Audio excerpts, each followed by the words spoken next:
masih dibayar sendiri kan? Medical check up masih bayar sendiri kan? Jadi saya ingin tidak hanya G2G, semua pekerja yang berangkat ke luar negeri, yang disebut PMI, yang jumlahnya katakan 270.000 per tahun itu, biayanya semua ditanggung oleh negara dan tidak sepeser pun dibebankan kepada para pekerja migran. Saya ini ngomong sudah sering loh ngomong seperti ini. Dalam rapat resmi di kabinet ngomong seperti ini. Dalam pertemuan-pertemuan kementerian lembaga ngomong seperti ini.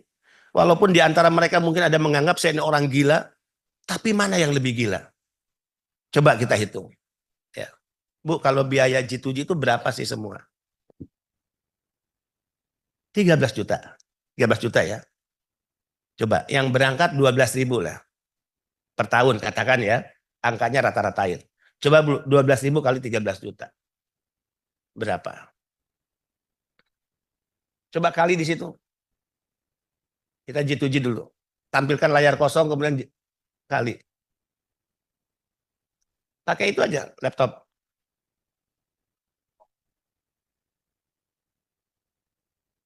Rp12.000 PMI setiap tahun katakan. Ayo kali. Ini supaya untuk menguji saya ini gila enggak ya? 12.000 katakan PMI setiap tahun dikali 13 juta. Berapa yang dibutuhkan untuk membiayai PMI? 156 miliar. Besar atau kecil? Besar atau kecil? Besar bagi PMI tapi kecil bagi negara. Kenapa?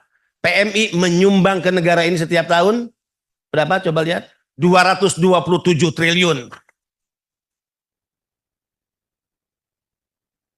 G2G hanya minta 156, bebasin, nggak perlu bayar, tanggung oleh negara. Karena PMI termasuk G2G menyumbang 227 triliun kepada negara ini setiap tahun. Oke, itu G2G. Sekarang kalau kita gabung, 270.000 per tahun. G2G, P2P, Mandiri, gabung semua.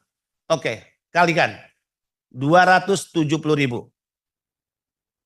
dengan skema lain. Kita rata-ratain 30 juta. Karena beda ya, yang ke Eropa, kemudian juga Timur Tengah.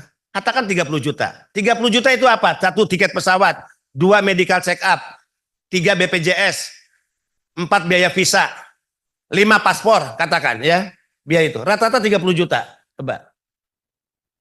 30 juta, ya, oke. Dikali 270.000, termasuk udah skema PMI. Rata-ratain aja. 270.000, berapa? 8,1 triliun.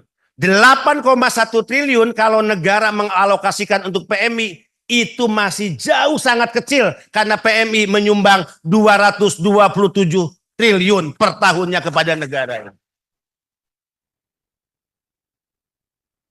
Makanya saat acara Migran Day 2023 di tenis indoor Senayan di depan Wapres, saya katakan, Pak Wapres, kenapa sih negara ini pelit amat sama pekerja migran Indonesia? Dipuja-puja kan gitu ya. Seneng banget terima devisa 227 triliun. Ini penyumbang devisa terbesar kedua loh kalian ini kepada negara setelah sektor migas. Ini baru hitungan uang yang dikirim setiap bulan oleh PMI ke keluarganya. 227 triliun masuk ke negara ini. Ekonomi bergerak. Rumah tangga ekonominya terjaga. Biaya untuk makan sehari-hari lancar. Anak sekolah aman.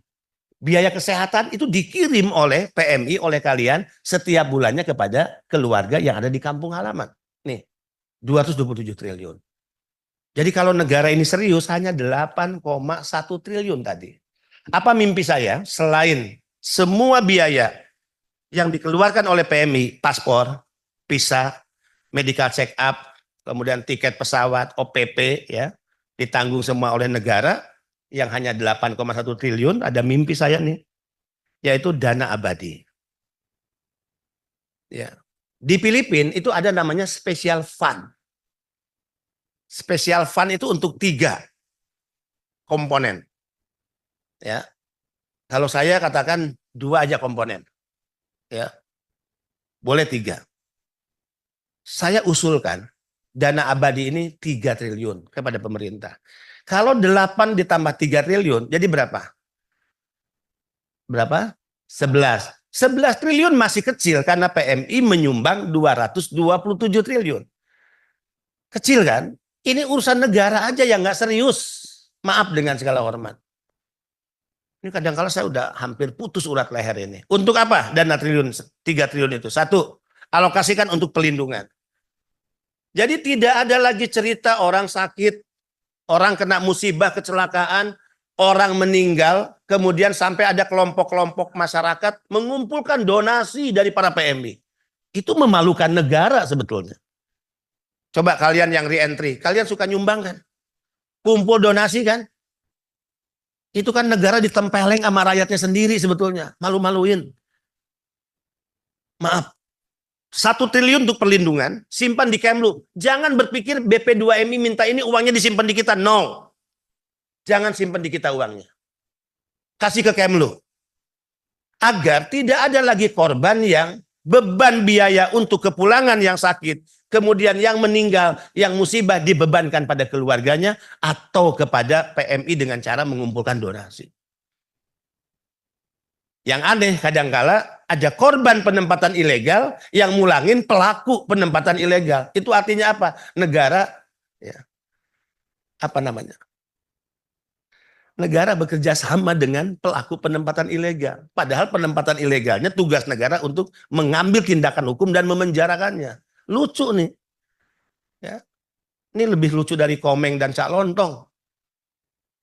Lucu. Banyak loh, tidak sedikit orang yang korban penempatan ilegal dirazia. Harus dipulangin. Kemudian dihubungi yang nempatin itu. Tolong kamu pulangin karena kamu yang ngirim. Padahal pelaku penempatan ilegal. Padahal pelaku TPPO.